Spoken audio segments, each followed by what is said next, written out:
hablábamos de que estos pueden ser fármacos que por sus características farmacológicas en cuanto a su mecanismo de acción, si este es corto o prolongado, se van a clasificar. Si interactuaban con uno o con más receptores, también tenían clasificaciones diferentes. Hablábamos de los fármacos agonistas adrenérgicos beta 2 de acción prolongada. Aquí nos habíamos quedado. Hablábamos de este fármaco en especial, del salmeterol. Es un fármaco cuya presentación es para uso principalmente inhalado. Viene en dispositivos que hacen que el medicamento se mezcle con los gases aerosoles y ahí puedan ser respirados, inhalados por el paciente, y de esa manera hace un efecto directo a la musculatura lisa bronquial, que es donde principalmente beneficiamos o explotamos pues el efecto terapéutico de modificación en la musculatura del tejido bronquial. Dentro de este grupo hay dos que comparten su mecanismo, como es el salmeterol y el formoterol. Para el asma nocturna en pacientes que permanecen sintomáticos es principalmente su uso clínico, así como también asma persistente, moderada o grave, o COPD, que quiere decir una enfermedad pulmonar obstructiva crónica. Sin embargo, como todo fármaco, pues tiene efectos adversos. Entre ellos es que aumenta la frecuencia cardíaca y la concentración de glucosa en plasma. Puede inducir ciertos temblores finos que se evidencian más que todo en las palmas de las manos. Una sensación de agitación. También puede disminuir la concentración plasmática de potasio. No se debe administrar más de 2 veces al día, mañana y tarde, preferentemente para disminuir la recurrencia de estos efectos. Y no debe usarse para combatir síntomas agudos de asma. Hay que aclarar que se usa para el asma, pero el asma es una patología la cual tiene eventualidades de agudizarse o de caer en crisis, o de permanecer en forma latente hasta que cierto causal, cierto agente lo reactiva y entonces hacen las crisis. Cuando es tratamiento así, estamos hablando de un tratamiento de mantenimiento, es ahí donde este fármaco es muy útil, que es un asma persistente, un asma nocturna, o para el manejo prácticamente de mantenimiento de un paciente que suele tener episodios graves. Tenemos ahí, aparece en la diapositiva, pueden observar que puede venir en diferentes presentaciones. Una de ellas específicamente la que está en la parte inferior, que es en forma de ese disco. Ese disco se mete ahí la capsulita de formoterol o de salmeterol y tiene un dispositivo que revienta, es una agujita que revienta esa cápsula y hace que salga disparada en el aerosol que el paciente va a respirar o succionar cuando usa el dispositivo de disco. La siguiente, por favor. Ok. Tenemos ahí los agonistas adrenérgicos beta 2 de acción prolongada, que las vamos a resumir en las siglas de LABA. Esos términos o esas abreviaturas, todas absolutamente están ahí en el libro. El formoterol es un agonista del receptor selectivo beta 2 de acción prolongada. Es muy importante que tengamos lo que es de acción prolongada, ¿verdad? Genera pues una broncodilatación significativa que puede persistir gracias a ese efecto prolongado hasta 12 horas. Es bien importante porque eso nos permite mantener controlado cualquier patología y le mejoramos la calidad de vida del paciente, porque 12 horas mantiene el fármaco dentro con una sola dosis. Es altamente lipofílico, tiene una alta afinidad por los receptores beta 2. Su mayor ventaja está en la duración prolongada que tiene. Por eso se usa principalmente en aquellos casos de asma nocturna. La acción sostenida del formoterol se debe a su inserción en la bicapa lipídica de la membrana plasmática, lo que hace que se difunda gradualmente para proporcionar una estimulación prolongada de los receptores beta 2, expresándose en una reducción de sintomatología y mejora de la condición clínica del paciente. Está aprobado por la FDA para el tratamiento del asma, el broncoespasmo, la profilaxis de broncoespasmos inducidos por ejercicios y para las enfermedades pulmonares obstructivas crónicas. El arformoterol es un enantiómetro del mismo formoterol. Es un LAMA selectivo que tiene el doble de potencia del formoterol racémico. Este es bien importante porque esa potencialidad que le da este enantiómero ayuda a facilitar aún más el manejo de los pacientes, porque hay muchos pacientes asmáticos que ni aún teniéndolo al tope con todas las dosis de los medicamentos logran mejorar. Esta es la alternativa. Lo malo es que es bien caro. Poco viene al país. Está aprobado por la FDA para el tratamiento a largo plazo de la broncoconstricción en los casos de enfermedades pulmonares obstructivas que incluyen bronquitis crónica y enfisema. Fue el primero de los LAMA, o sea, de acción prolongada, desarrollados como terapia inhalatoria para usar con un nebulizador. El nebulizador es un aparatito en el cual usted puede instilar el medicamento y ser filtrado como aerosol.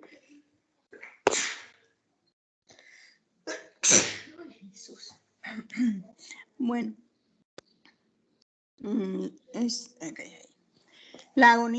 los agonistas adrenérgicos beta 2 de acción muy prolongada, estos tienen esta variante, aquí verán solo prolongadas, estas son muy prolongadas.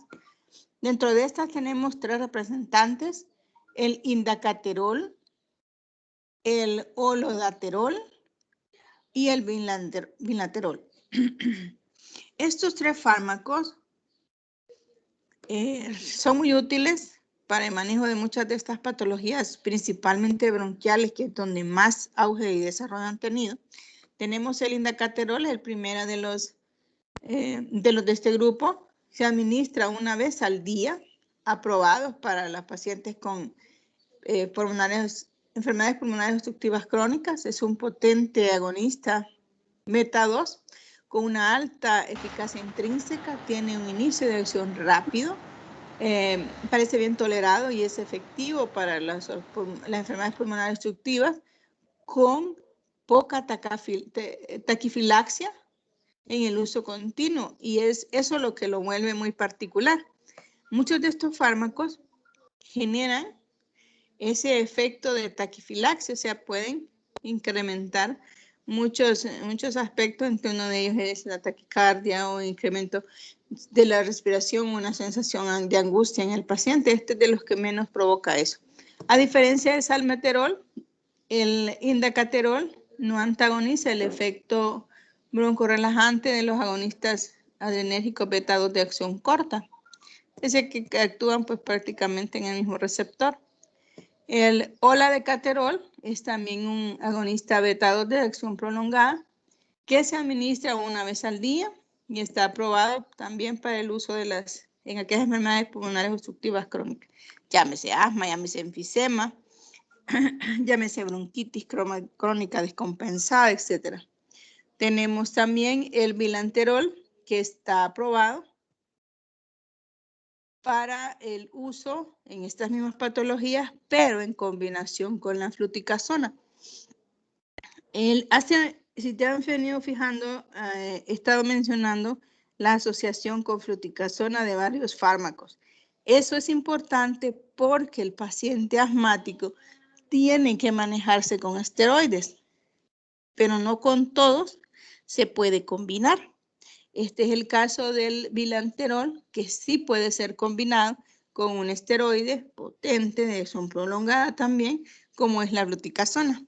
Eso lo hace muy particular y muy importante en el manejo, porque de una sola vez el paciente está recibiendo los dos fármacos que necesita. La siguiente, tenemos otro fármaco agonista selectivo beta 2, como es la ritodrina. Este es un agonista selectivo beta 2 que se desarrolló específicamente para ser usado como un relajante del músculo liso uterino. La ritodrina se absorbe de forma rápida, pero incompleta, casi un 30% se logra absorber después de la administración oral. Se usa para detener el parto prematuro, puesto que relaja el músculo liso que ha comenzado contracciones prematuras. El efecto adverso es que genera taquicardia, rara vez causan arritmias significativas o isquemia del miocardio, pueden inducir nasofaringitis y aumento en la incidencia de casos de neumonía porque a veces relaja tanto el músculo liso y retiene mucosidad y flema, esta se sobreinfecta y así neumonías. El riesgo de efectos cardiovasculares adversos también aumenta en pacientes que están recibiendo un fármaco adicional que tenga que ver con los inhibidores de la MAO, que es la enzima monoaminoxidasa. Generalmente estos tipos de fármacos suelen ser antidepresivos. También puede generar o tener como efecto adverso la hiperglicemia. Aumenta el lactato y los ácidos libres en el plasma y tiende a disminuir la concentración de potasio. La siguiente, por favor.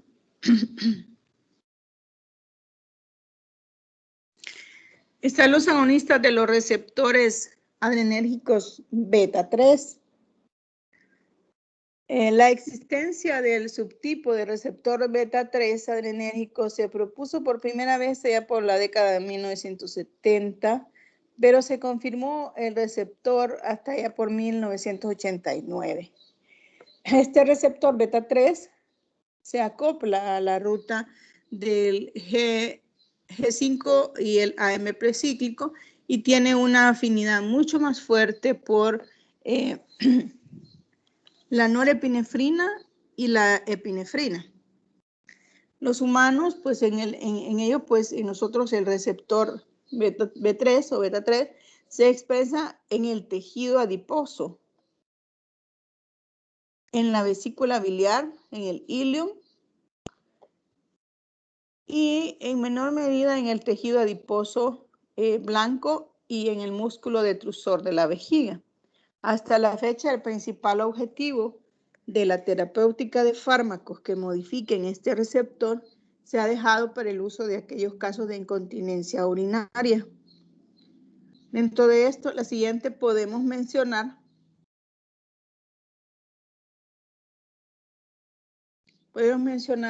como ejemplo característico de este grupo el mirabegron. Es un agonista del receptor adrenérgico beta 3 aprobado para el uso de casos de incontinencia urinaria. Estos casos, prácticamente la persona tiene una dificultad en la activación de ese receptor a nivel de vejiga, lo que conduce a la relajación del músculo detrusor y a una mayor capacidad de la vejiga. Esta acción previene la micción y proporciona alivio a las personas con vejiga hiperactiva o incontinencia urinaria. Los efectos secundarios incluyen aumento de la presión arterial, incremento de la incidencia de infección en el tracto urinario por la misma retención de orina que inducen y dolor de cabeza.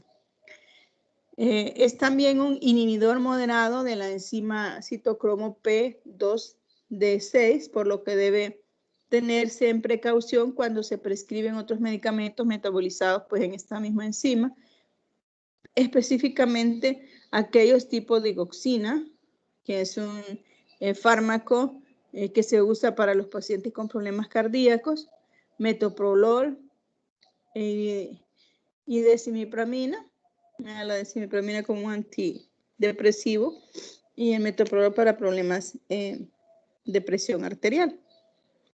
El siguiente. Este fármaco, el Miramagrón, creo que está repetida ahí la diapositiva. El siguiente. La agonista de los receptores adrenérgicos alfa sería el otro grupo a explorar. Hay particularidades en estos fármacos porque hemos venido enfocándonos más en los que tienen afectación del receptor beta. Hoy vamos con los que afectan en forma agonista a los receptores adrenérgicos alfa. Hay pequeños detalles que recordar. Uno es que los agonistas selectivos de los receptores adrenérgicos alfa 1, los principales efectos de varios medicamentos simpaticomiméticos de este grupo se deben a la acción de los receptores adrenérgicos alfa en el músculo liso vascular. Como resultado, pues, aumentará la resistencia vascular periférica y se mantiene elevada la presión arterial. La utilidad clínica de estos medicamentos se limita al tratamiento de algunos pacientes con problemas de hipotensión, incluida la hipotensión ortostática o el shock. Ejemplos de estos tenemos la fenilefrina y la metoxamina. Son vasoconstrictores de acción directa y activadores selectivos de los receptores alfa 1 y es de esta manera como pueden inducir ese efecto sobre la presión arterial. La siguiente, por favor. Como se decía, el principal en este grupo es la fenilefrina. Es un agonista selectivo alfa 1 que activa los receptores beta solo a concentraciones muy altas. En dosis intermedias y bajas afecta selectivamente solo a los alfa 1 porque es un fármaco con una curva de acción dependiente de la dosis. Los efectos farmacológicos causan una marcada vasoconstricción arterial durante la infusión intravenosa que se haga de este fármaco. La fenilefrina también se usa como un descongestivo nasal, como un midiátrico también, en diversas formulaciones nasales o oftálmicas. Otro fármaco a mencionar es la mefenteramina y el metanaminol, que actúan directa o indirectamente sobre este mismo receptor, pero en específico el que más se ha estudiado de este grupo es el metanaminol. Este ejerce efectos directos sobre los receptores adrenérgicos alfa vasculares y actúa indirectamente al estimular la liberación de norepinefrina o noradrenalina. El medicamento se ha utilizado en el tratamiento de estados hipotensivos o para alinear con su uso fuera de etiqueta de que no está de todo aprobada por la FDA, los ataques de taquicardia auricular paroxística, en particular los relacionados con problemas de hipotensión. El siguiente. Otro dentro de este grupo, pero menos estudiado, es la miodrina. Es un agonista del receptor alfa 1 que es muy eficaz, pero tiene la particularidad que es eficaz por vía oral, mientras que los otros dos que mencionábamos tienen particular eficacia con su uso intravenoso, otras vías parenterales. Este es un profármaco convertido a un metabolito activo de desglomidodrina, desglomidodrina. Se alcanza a concentraciones máximas aproximadamente 1 hora después de la dosis oral administrada.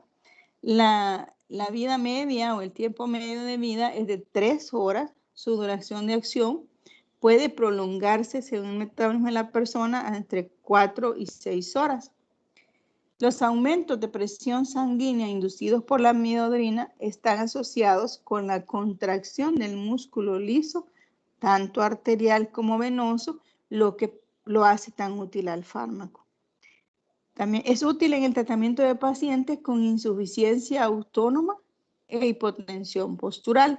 La hipotensión postural es una situación en la cual el paciente, por condiciones idiosincráticas, tiende a tener un valor estándar de presión arterial cuando está de pie, diferente al que tiene cuando está acostado, y muchas veces esa variación cuando el paciente se levanta o se acuesta, se levanta o tiene que estar en una situación en la cual va mucho tiempo acostado, mucho tiempo sentado, esta tiende a bajar de una forma alternante que le induce malestares y males efectos en la persona, ¿verdad? Entonces tiende a tener necesidad de utilizar fármacos como estos, pero más que todo para insuficiencias autónomas es que se está usando.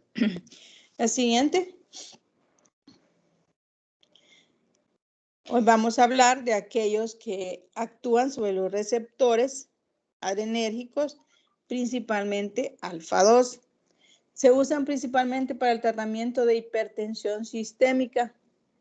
Su eficacia como agentes antihipertensivos es porque muchos vasos sanguíneos contienen el receptor adrenérgico alfa-2 postsináptico que promueven la vasoconstricción. La clonidina es uno de los principalmente implicados en este grupo, es un derivado de la imidazolina, es un agonista alfa-2 que se desarrolló como un vasoconstrictor descongestivo nasal, disminuye la presión sanguínea activando los receptores alfa-2 en el sistema nervioso central, suprimiendo así el flujo simpático del cerebro. También reduce la presión intraocular al disminuir la producción de humor acuoso. Hay 2 derivados de la clonidina que también se les están teniendo mucho auge, como es la aproclonidina y la brimonidina, aplicados de uso oftalmológico tópicamente, pues disminuyen la presión intraocular un poco y con ningún efecto sobre la presión arterial sistémica. Donde más se le está dando auge, pues es en el campo oftalmológico gracias a ese efecto. Disminuyen pues los problemas de agudización de un glaucoma, que es donde prácticamente está teniendo mayor uso.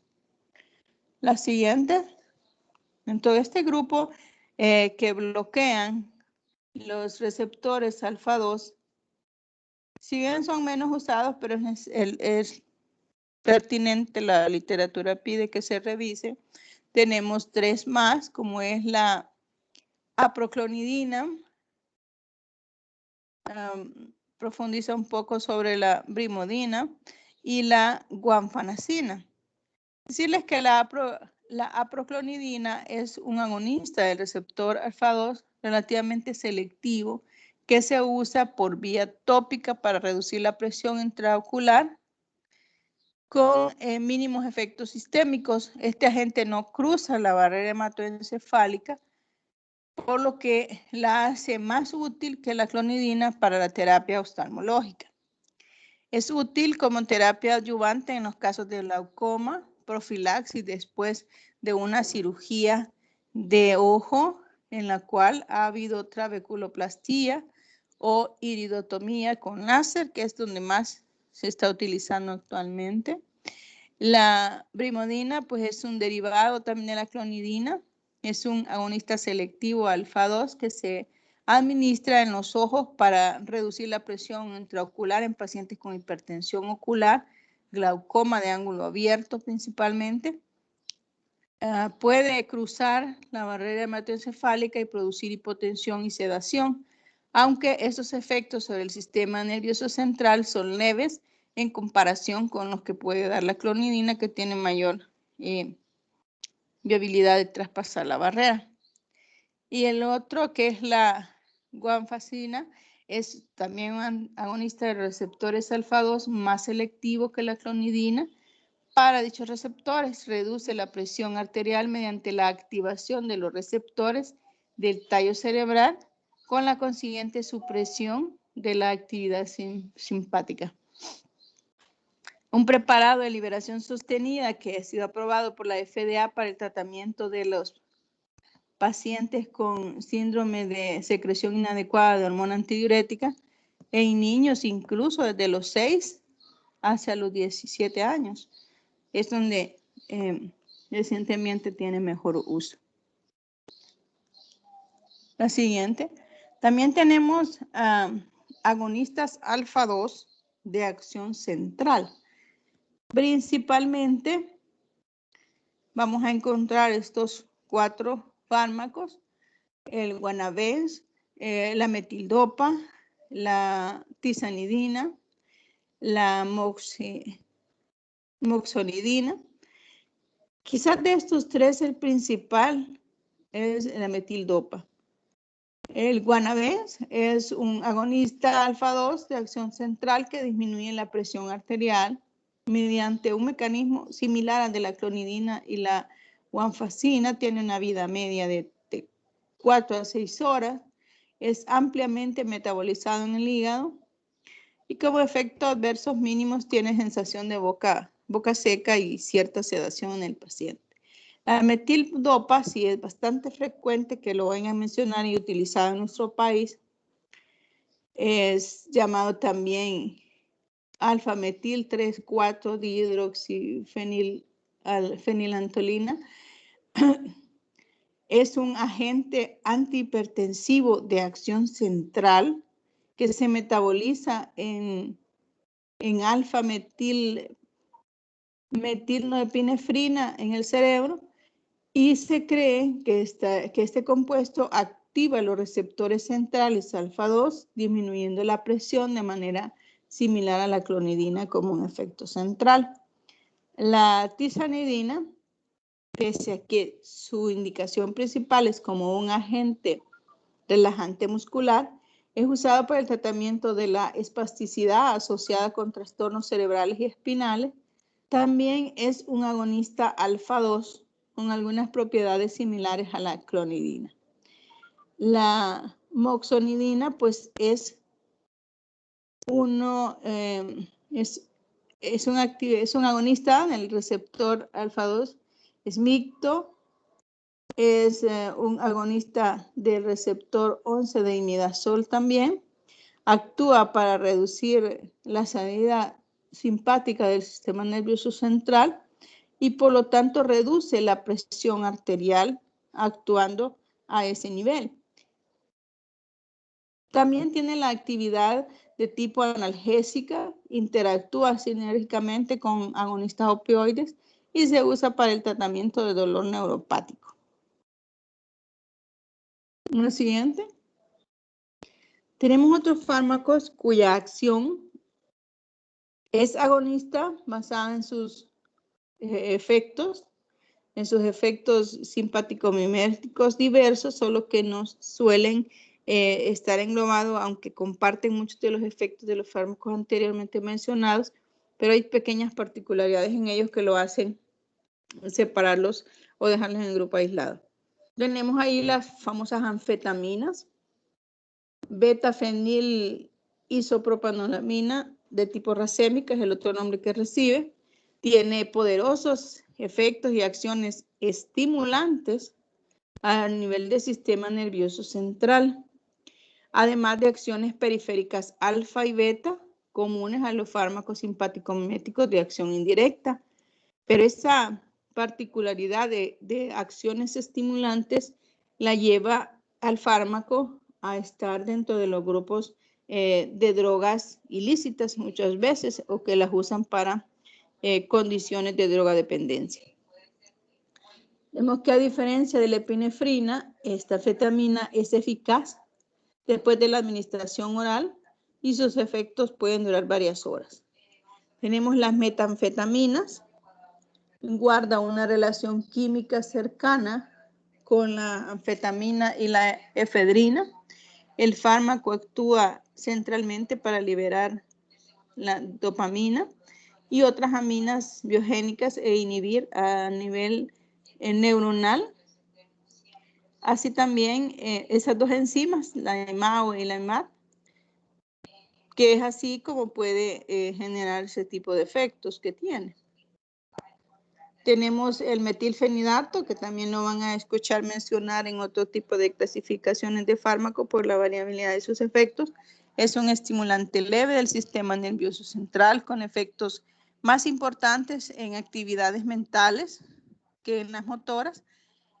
Producen signos de estimulación generalizada del sistema nervioso central e incluso puede llevar a conducir o a generar problemas de convulsiones. Otras que aparecen compartiendo este tipo de sintomatología, pero que no considero pues muy importante porque son de poco uso, pero sí hay que saber que están en todos estos grupos, es la dexmetilfenidato, la pemolina y la lisdexanfetamina. La siguiente, por favor.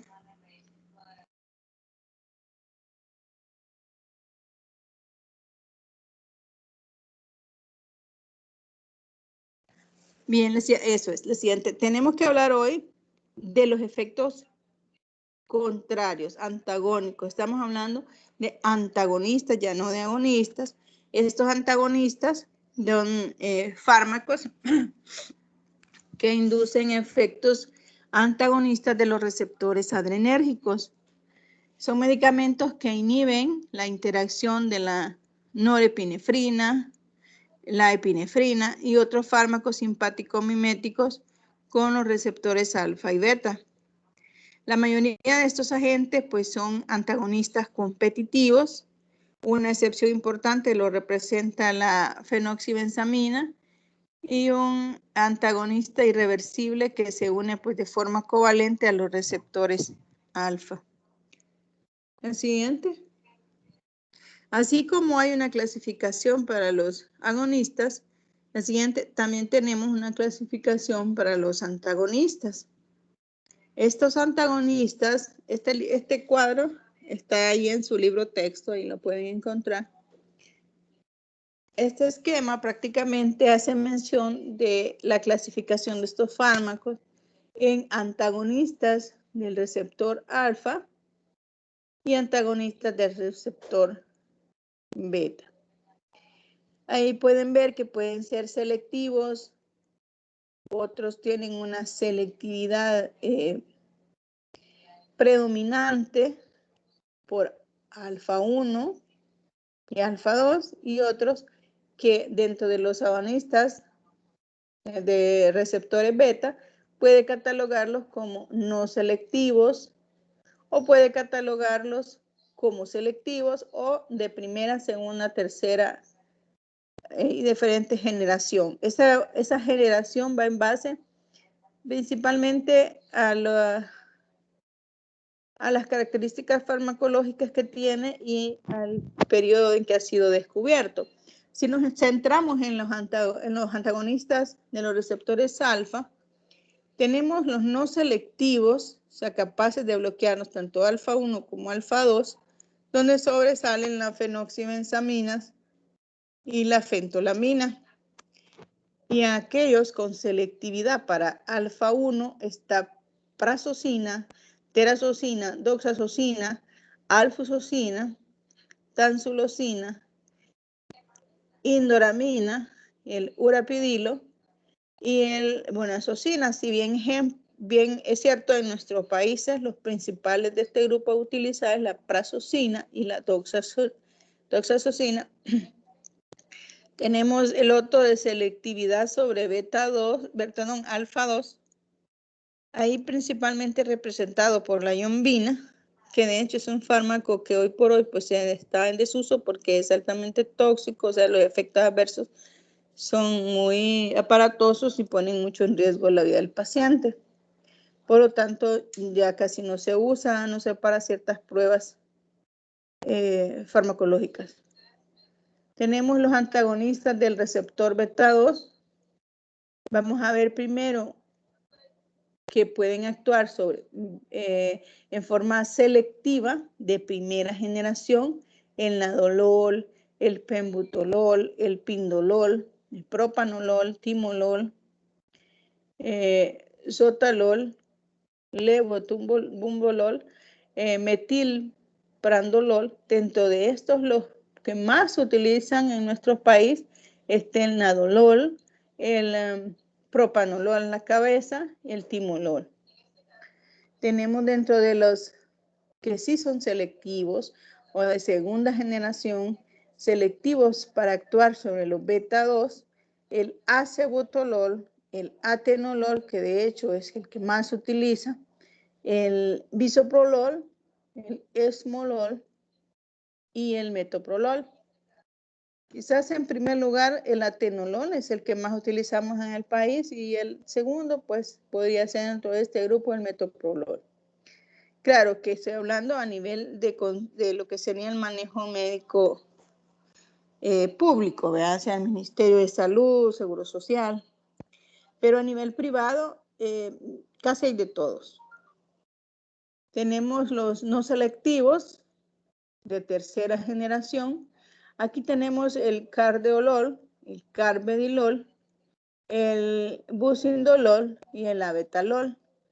Estos son hoy por hoy, dentro de todo este grupo, hacia los cuales se le está poniendo más énfasis en su utilización, principalmente el carvedilol y el labetalol, porque tienen ciertas características muy útiles en aquellos pacientes que han tenido problemas isquémicos también. Entonces, muchas veces el paciente ha tenido su problema isquémico, está con problemas de presión arterial, entonces es uno de los que mejor beneficio le pueden traer y hoy por hoy pues hacia los cuales le están dando más auge. Tenemos aquellos fármacos antagonistas de los receptores beta 1 con selectividad de tercera generación, como el betaxolol, el celiprolol y el nebivolol. Dentro de estos, el principal utilizado en nuestro país es el nebivolol. Una siguiente, por favor. Vamos a trastocar algunos, no todos. Ya vieron que son demasiados. Y vamos a hablar primero de los antagonistas de los receptores adrenérgicos alfa. Estos receptores adrenérgicos alfa median muchas de las acciones importantes de las catecolaminas endógenas. Los receptores alfa 1 median la contracción del músculo arterial, venoso y visceral. Esto nos debe hacer pensar a qué nivel entonces, en qué órganos está actuando y qué parámetros nos va a modificar.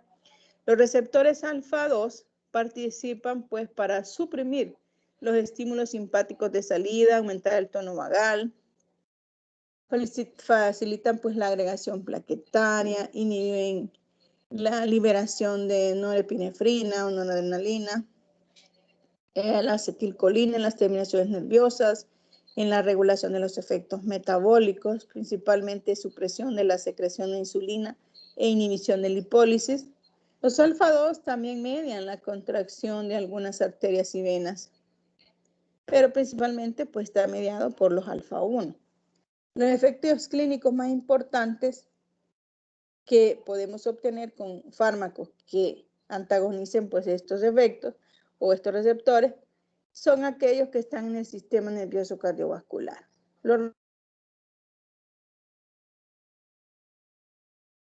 vejiga y la uretra, donde contribuyen pues a la resistencia de la salida de la orina y por ende se va a usar en patologías que estén induciéndose ese problema. La siguiente.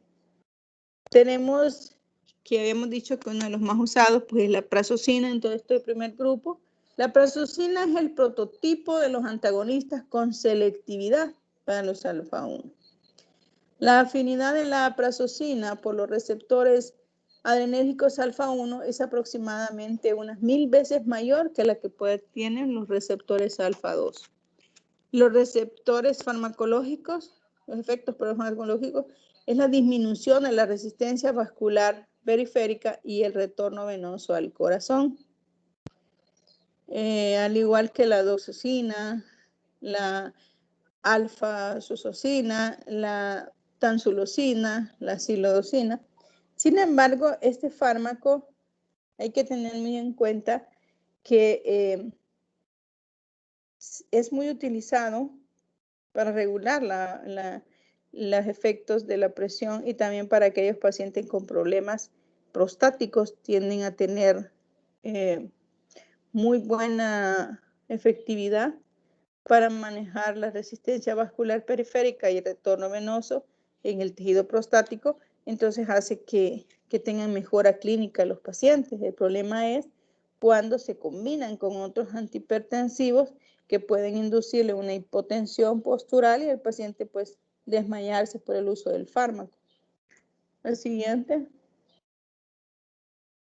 Dentro de los agonistas no selectivos de receptores adrenérgicos alfa, vamos a mencionar que los dos representativos, si se recuerdan, en los no selectivos es la fenoxibenzamina y la fentanolamina. O fentolamina. Esta fenoxibenzamina es un compuesto de alalquilamina, produce un antagonismo irreversible, mientras que la fentanolamina es una imidazolina, pero produce un antagonismo competitivo, que es lo que les genera ciertas diferenciaciones.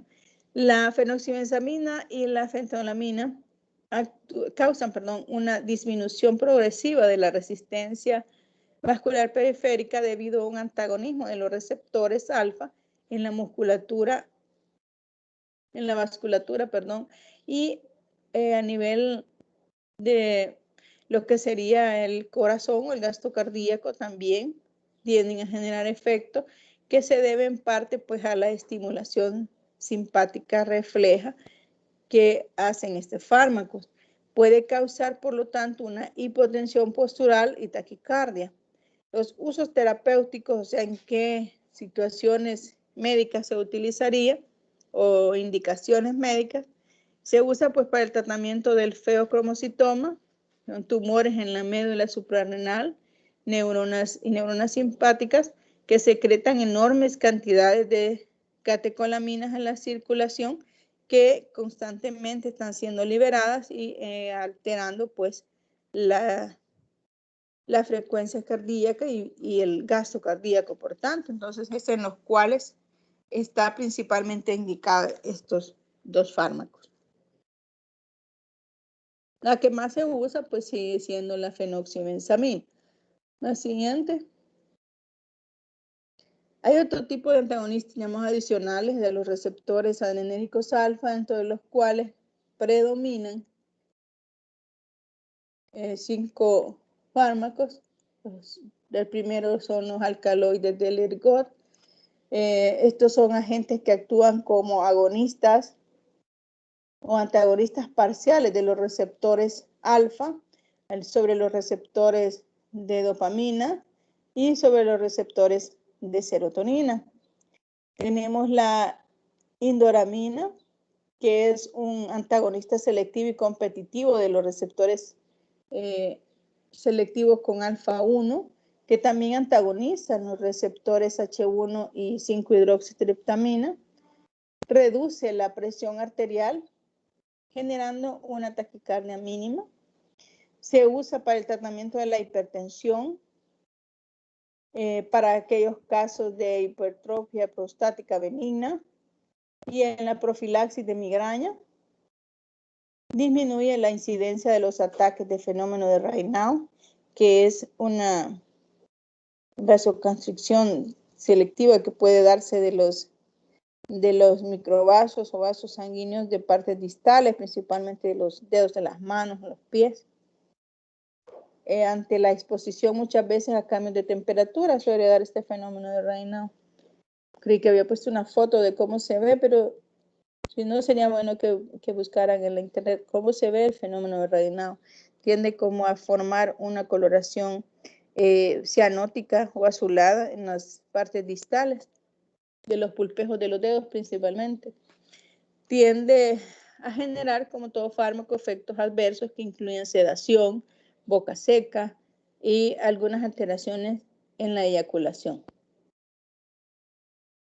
Los otros 3 fármacos representativos de este grupo tenemos la ketanserina, el urapidilo y la bunazocina. Tenemos que la ketanserina, aunque se desarrolló como un antagonista del receptor 5-hidroxitriptamina, también bloquea receptores alfa-1. El urapidilo pues bloquea el bloqueo de los receptores alfa-1 que genera periférico, parece ser el principal responsable de la hipotensión producida por este fármaco, aunque también tiene acciones sobre el sistema nervioso central. Y la bunazocina, pues, es un antagonista con selectividad por los alfa-1 de la clase de las quinazolinas, que ha demostrado pues, reducir la presión arterial en pacientes con hipertensión. Sin embargo, en nuestro medio casi solamente queda condicionado a indicaciones meramente por el cardiólogo. El siguiente. Tenemos el otro grupo que habla de cómo modifican los receptores adrenérgicos beta 2. El principal y el más comúnmente utilizado en nuestro medio de este grupo es el propanolol. Es un antagonista no selectivo de los receptores adrenérgicos beta con igual afinidad por los receptores beta 1 y beta 2. Agentes como el metoprolol, atenolol, acebutolol, bisoprolol, esmolol tienen una afinidad mucho mayor por los receptores beta 1 que por los receptores beta 2. Estos son ejemplos de antagonistas selectivos beta 1, aunque la selectividad no sea absoluta, como en el caso de el propanolol, pues que tiene efectos sobre ambos, beta 1 y beta 2. El propanolol es un antagonista puro. También tiene actividad anestésica local o estabilizadores de membrana, como independencia del bloqueo beta. Dichos medicamentos pueden también incluir el acebutolol y el carvedilol. Comparten ciertos efectos. El siguiente. Dentro de este grupo también se mencionaba el timolol, que les decía yo, y el nadolol, que son los otros que frecuentemente se usan en nuestros medios. El timolol, pues, es un agente antagonista de los receptores beta 2 no selectivos, sin actividad simpático-mimética intrínseca o estabilizadora de membrana. Se utiliza para la hipertensión, la insuficiencia cardíaca congestiva, infarto agudo al miocardio o en profilaxis de migraña, al igual que el propanolol. El propanolol tiene principalmente efectos terapéuticos sobre profiláctico de migraña, en caso de problemas de arritmias cardíacas asociadas a pacientes con tirotoxicosis o enfermedad tiroidea, en caso de demencia senil y en caso de profilaxis de migraña e antihipertensivo. También aquellos casos donde hay ciertos trastornos, como les diría, trastornos ansiolíticos que pueden elevarnos la presión arterial. Cuando la presión arterial está siendo elevada por problemas de ese tipo, el indicado, pues, cuando es una hipertensión en jóvenes también, que puede estar relacionada a este ámbito emocional, suele ser bien útil utilizar el propanolol. El timolol, sin embargo, tiene también utilidad en la oftalmología. Se ha utilizado para el tratamiento de glaucoma de ángulo abierto y la hipertensión intraocular. El nadolol, pues es un antagonista de acción prolongada con igual afinidad por los receptores beta 1 que beta 2. La siguiente. Tenemos los antagonistas selectivos de los receptores adrenérgicos beta 1. El principal representante de este grupo es el metoprolol. Es un antagonista selectivo de los receptores beta 1 que carece de actividad simpático-mimética intrínseca y actividad estabilizadora de membrana. Solo el 10% del fármaco administrado se recupera alterado en la orina, o sea que sufre un alto grado de metabolismo. El tiempo de vida media pues es de 3 a 4 horas, pero puede aumentarse hasta 7 a 8 horas en condiciones particulares o idiosincráticas de cada paciente, ya sea porque tiene metabolismo lento, porque tiene problema renal, etc. Usos o principales indicaciones terapéuticas del metoprolol es la hipertensión esencial. La hipertensión esencial es aquella en la cual pues, no hemos podido encontrar su causa. En casos de angina de pecho, de taquicardia, de insuficiencia cardíaca y de síncope vasovagal. Este síncope vasovagal son aquellos pacientes que tienden a repentinamente padecer como de desmayos. Es bastante útil la dosis baja. La prevención secundaria después de un infarto del miocardio en tratamientos complementarios de hipertiroidismo y para profilaxis de migraña, anginas inestables también. Lo siguiente, el atenolol.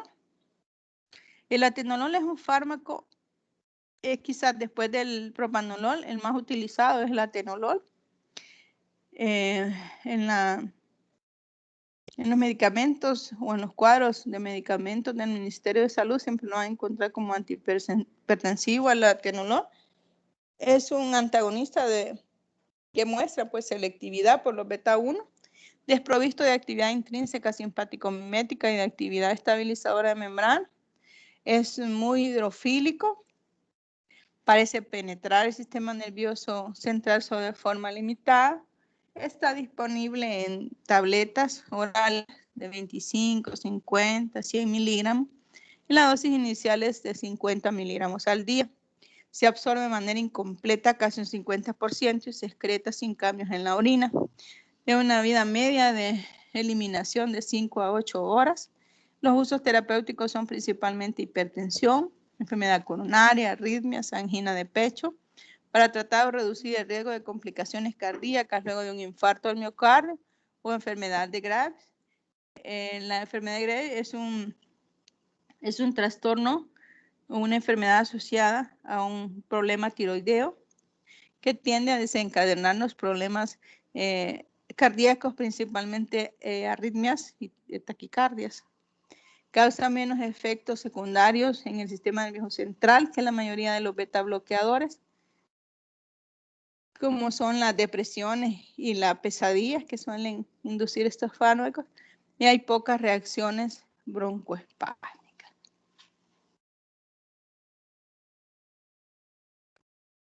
El siguiente es el esmolol.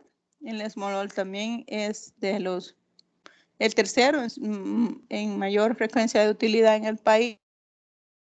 Es un antagonista selectivo beta 1 cuya acción comienza de manera rápida, pero dura muy poco tiempo, tiene poca o ninguna actividad simpático-mimética intrínseca, carece de acciones estabilizadoras de membrana, se administra por vía intravenosa y se usa cuando se desea pues generar un bloqueo beta con una duración corta.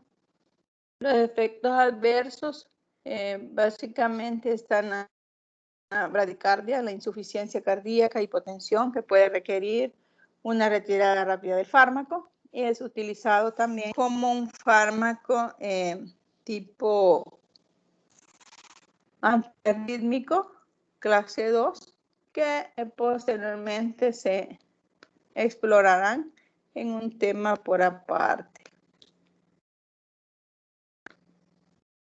Bien, si hay Si hay preguntas. Si no, pues con esto concluimos esta temática.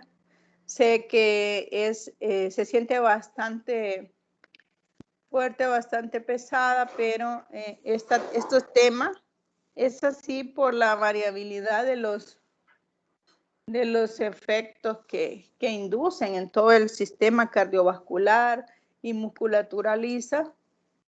Imagínense qué órganos pues no tienen musculatura lisa y es donde más pues nos genera Una esas pregunta, doctor. alteraciones que teníamos que pues conocer y reconocer. Una pregunta. Dime, solo que habla un poquito Solamente, fuerte. Sí, solamente dime. para lo que es a la hora de la evaluación, por ejemplo, la de mayor relevancia en cuanto a los fármacos antagonistas como el atenolol, que el metoprolol, creo que usted mencionó, Ajá. ¿serán más que mayormente esos evaluados o es necesario pues tenerlos todos en cuenta? Porque como mencionó acerca del área pública y privada también, entonces no sé si sería necesario pues tenerlos todos en cuenta. Lo que O pasa es solamente que, los fármacos. Adelante, si te has adelante. fijado, dentro de todos, de todo ese montón de listado de fármacos, yo he hecho más Sí, énfasis en aquellos que más se usan en nuestro medio, así es. porque no alcanzaríamos a mencionarlos todos. Imagínate cuánto prácticamente hemos ocupado dos momentos de Sí, clase para esto, ¿verdad? Pero son muy importantes conocerlos. Prácticamente los que hemos tocado en clase son los más comúnmente utilizados en nuestro país. De sí, todos hay en la práctica privada, de todos. sí, Pero sí. los que más se utilizan son los que he puntualizado. En los demás solo medio los he tocado porque si bien es cierto hay, pero no es como los más usados. Yeah. Bien. Bueno, Resumido, ya está ahí en la clase. está bien, está bien. Bueno, Ok. solamente eso sería la pregunta. Gracias. Vaya. Ya les envié ahí la presentación de la otra clase, no sé cómo están con el tiempo ustedes, porque prácticamente lo que vamos a hacer es adelantar este tema, ya el otro de anestésicos generales, pues es para el siguiente cómputo.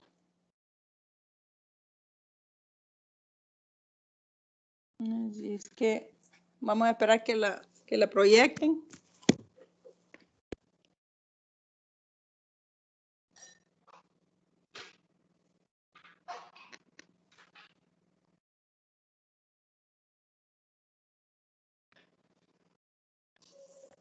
¿La miran?